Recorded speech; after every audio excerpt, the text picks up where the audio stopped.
నమస్కారం. నేను మీ శేషగిరి సృష్టి ఆస్ట్రాలజీ అండ్ వాస్తు సిద్ధాంతి ఫ్రమ్ సికింద్రాబాద్.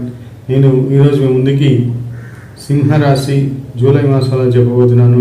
ఈ సింహరాశి వారికి ఈ మాసం అనుకూలత ఎక్కువగా ఉంది, ప్రతికూలత తక్కువగా ఉంది. అయితే వీరికి గురుబలం అధికంగా ఉండడంతో, శుక్రుడు అనుకూలంగా ఉండడంతో వీరికి ఎవరైతే ఈ మాసం కాంట్రాక్టర్లు, వ్యాపారస్తులు ఉన్నారో ఈ రాశిలో వారు ఎక్కువగా లాభపడతారు.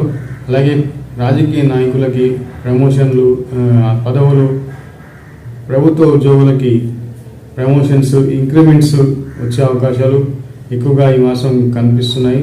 సప్తమంలో రాహు, జన్మరాశిలో కుజుడు, కేతు వీళ్ళకి ఎక్కువగా సమాజంలో అంటే వీరు ఒక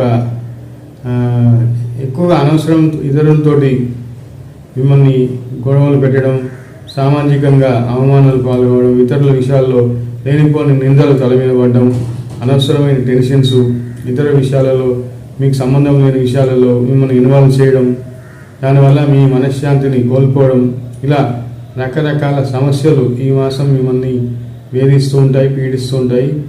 వీరికి మౌనంగా ఉండండి. ఎవరి విషయాలలో జోక్యం చేసుకోకుండా ఇతరులతో సంభాషించేటప్పుడు ఆచితూచి వ్యవహరించాలి. పెద్దగా ఎవరి విషయాలలో తలదూర్చకండి అని చెప్పొచ్చు. సామాజికంగా కూడా కొంత వీరికి నెగిటివ్గా ఉంది.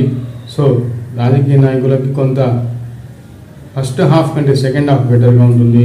కొత్త వ్యాపారం చేయాలనుకున్న వారు అనుకూలంగా ఉంది, ఎందుకంటే శుక్రుడు, గురువు బలంగా ఉన్నారు. వ్యాపారస్తులకైతే లాభకరంగా ఉంటుంది. రావాల్సిన పాత బాకీలు ఏవైతే ఉన్నాయో అవి వసూలు అవుతాయి.